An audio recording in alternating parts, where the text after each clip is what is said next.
Icewillow's Greed, Chapter 9. Tonight's the night. Instead of sitting underneath the same tree as she normally does during gatherings, Icewillow was rather hidden up above, crouching in the branches and eyeing the crowd below. Her ears are flattened, and her claws are slightly unsheathed and digging into the wood. How many cats have wronged me? I may as well target them first.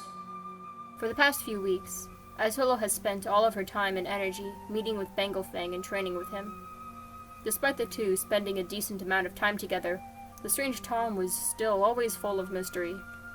She knew almost nothing about him, as he refused to answer any questions she'd ask.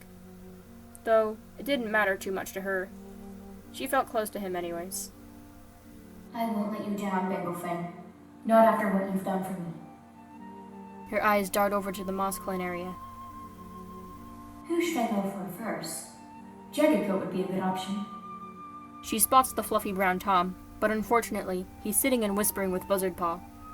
She feels her face heat up with fury. Fine. I'll let them have one more moment. But just because I love Buzzardpaw, I'll go after someone else in the meantime.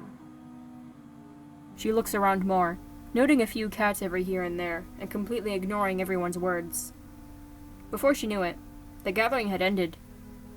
It's time. She leaps down from the trees and wiggles her way through the crowd, looking for the medicine cats. Daywater's definitely wronged me. Keeping all of this a secret from me for this long? It's only suitable that she's the first to go. She looks up at the medicine cat rock, where she and the other medicine cats normally are. However, they're nowhere to be seen, and she can't pick up their scents either. Great. Where are the medicine cats? Icewillow meows. They should be in Mothermouth Cave, like Burstar said, responds a sand-colored Bracken Clan Tom. Were you not listening? She ignores him and immediately rushes off to the cave, her heart pounding. Rain starts to softly fall from the sky, but she ignores it. If all of the medicine cats are with Daywaters, this may be a bit more challenging than I thought. Maybe I can kill all of them? I have handled large groups before. She skids to a halt. I think I have an idea. She quickly runs to Frost Clan camp, successfully arriving before everyone else had. The only cats that are in camp are the Queen's kits and elders. Alright, let's get this over with as quickly as possible. She makes her way into the back corner of camp, where deceased Frost Clan cats are put to rest. Carefully walking by every rock, each having a name carved into them, she eventually found the cat she was looking for. Dimstar. Her ears perk up and she immediately starts to dig. She only digs for a minute or two with the help of the rain before she hits something.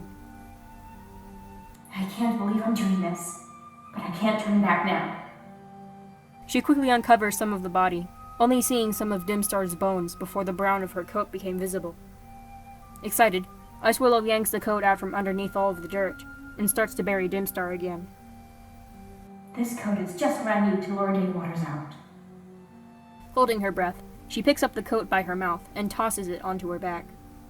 It's been torn to half of its original length, but Icewillow clearly remembers seeing Dimstar wear her coat with pride. Seeing it all torn and tattered felt strange to her. She rushes to the moonstone, the rain slowly starting to fall harder. Why is it raining so much? It's the middle of Greenleaf.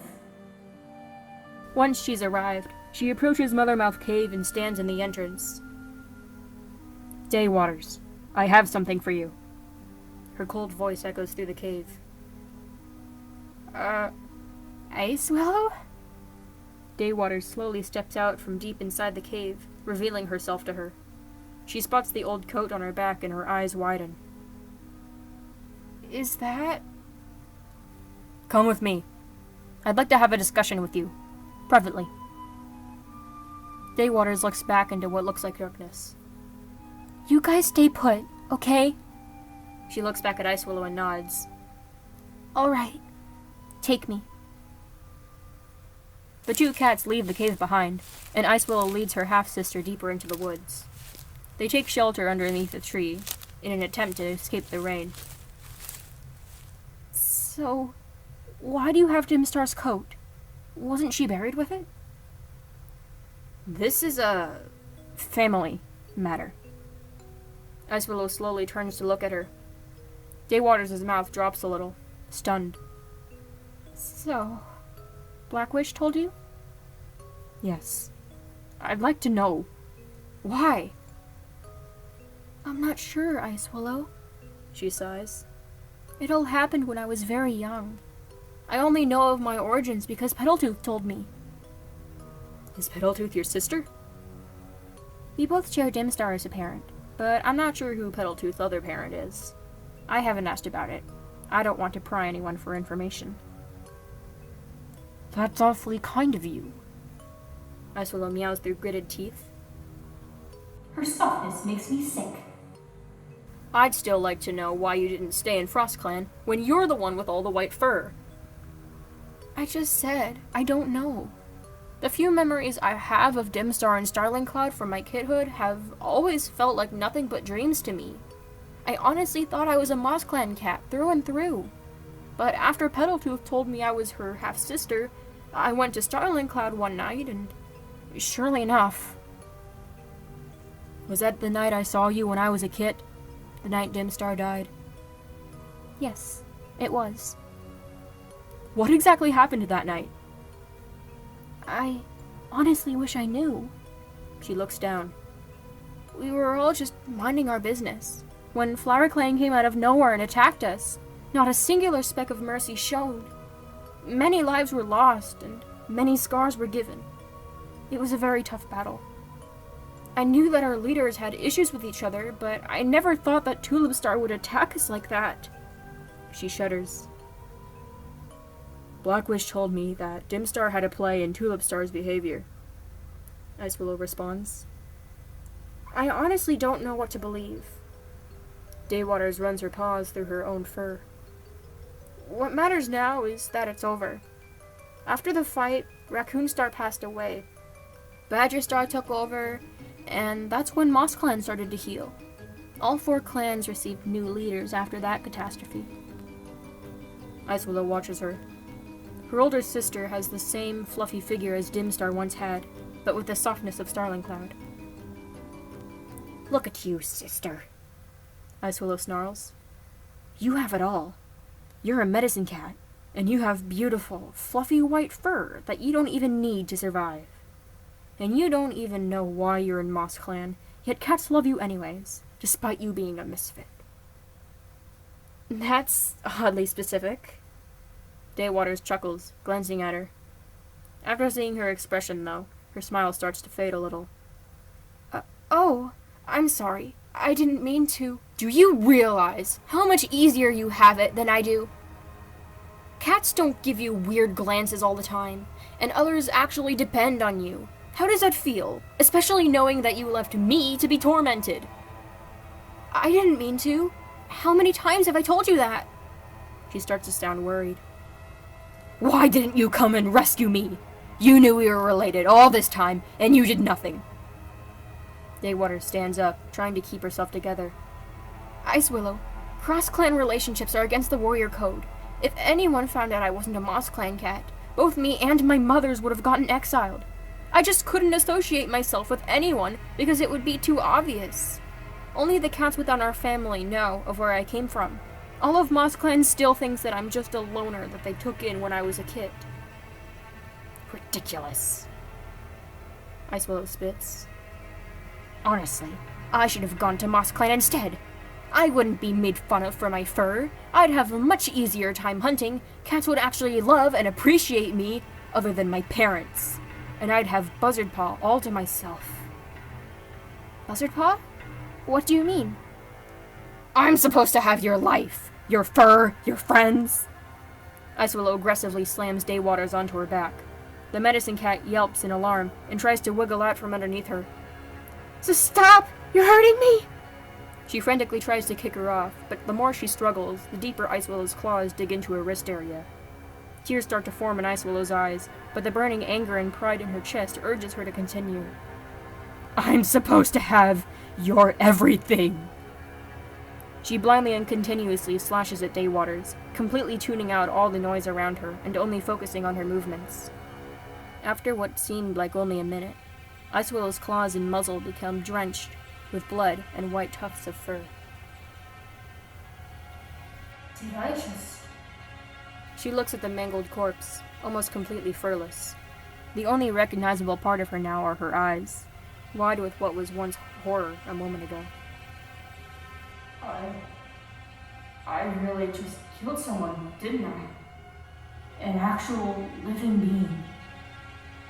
She looks at all the tufts of white fur, slightly stained with blood and becoming pink in color. Icewillow? What is that? She jumps and quickly turns around to see her younger cousin Curlypaw. He's eyeing the body in shock. "Get out of here!" she shouts. "Now!" Curlypaw takes a few steps backwards. What? Tired of waiting and lost in fury, Icewillow throws herself at Curlypaw and slams into him, both cats falling to the ground. Help! Somebody help me! "Stop yelling!" Icewillow whisper shouts and holds her paw to his mouth, silencing him. "No witnesses." Without looking, she slashes her claws through the apprentice's throat, killing him quickly. She can't help but feel a huge lump of dread in her stomach. She had just ended the life of a brand new apprentice, only 7 moons old. I just killed my younger cousin. She shakes herself off. That's 2. She dashes off from the bodies at top speed, continuing on. Every cat she came across from then on, she'd kill. A few Brecken clan elders, a warrior here and there, even a few of her clanmates, such as Frogleap and Eeljump. With the death of Eeljump, she had to kill Foxfire and Driftcoat as well, in order to prevent them from telling of the murders. As she ran through the forest, her pelt became more and more blood-soaked, and she could feel a grin spreading across her face.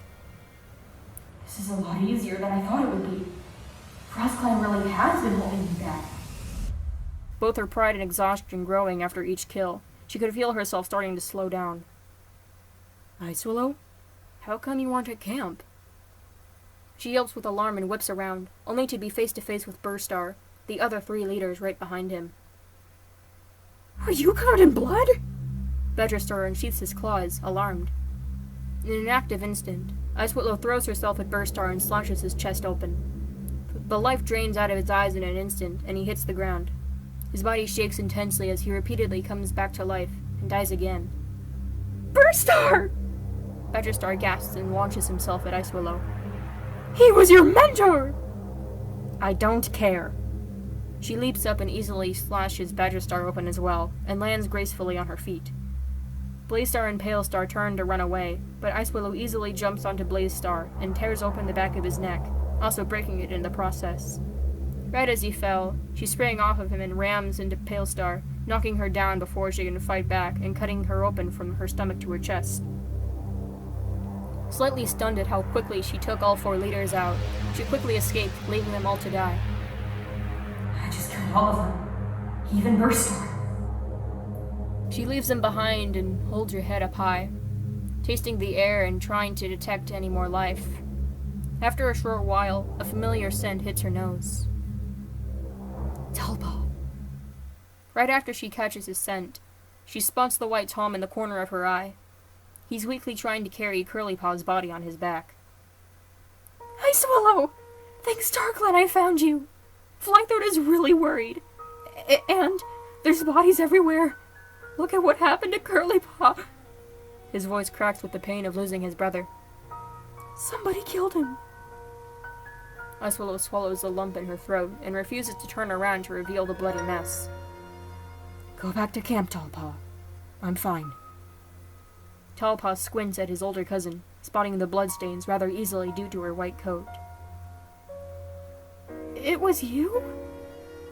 "I said no witnesses, but I'm going to spare you, Tallpaw." Icewillow sighs. "Curlypaw was enough. Now run.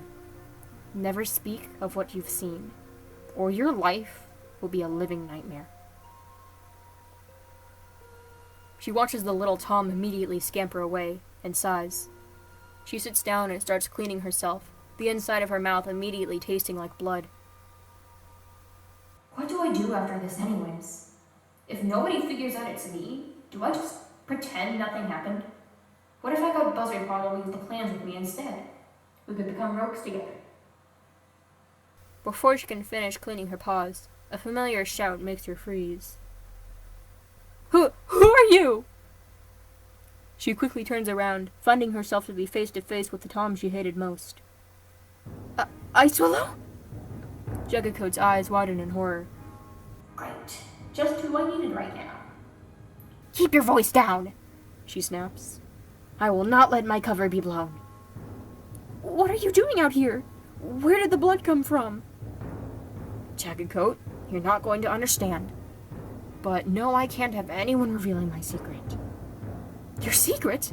Have you killed anyone? He tastes the air. Great Star Clan! How many? None of your concern! Icewillow shouts.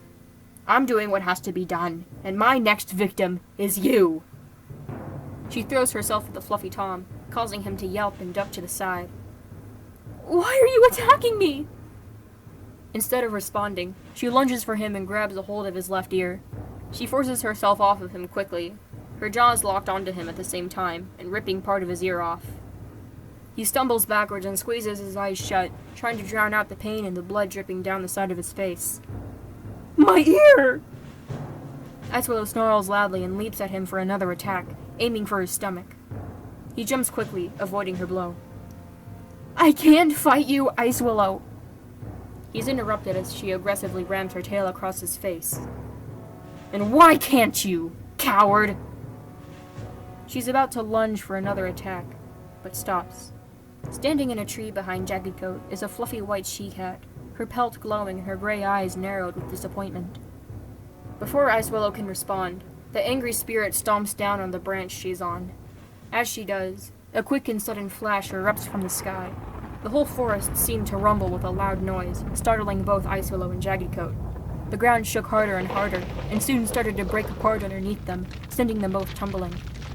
Pieces of land fell into the water down below, a ledge quickly being formed by the collapsing ground.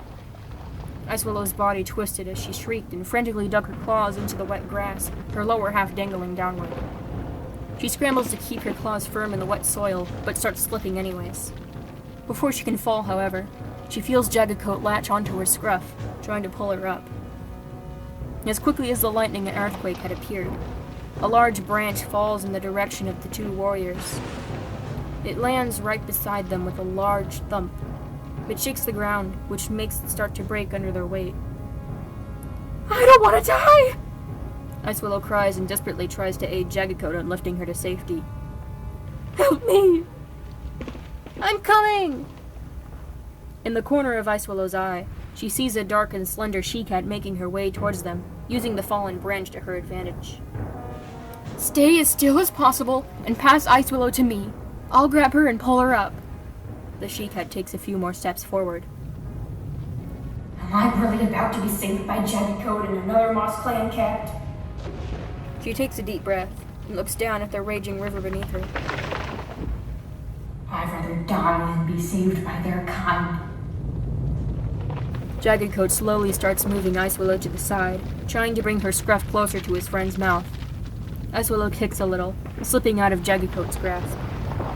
She instinctually attempts to find sturdy ground to hold onto, but fails and lets out one final yell before falling into the ravine. She hits the water aggressively, her whole body sinking under where the air can reach.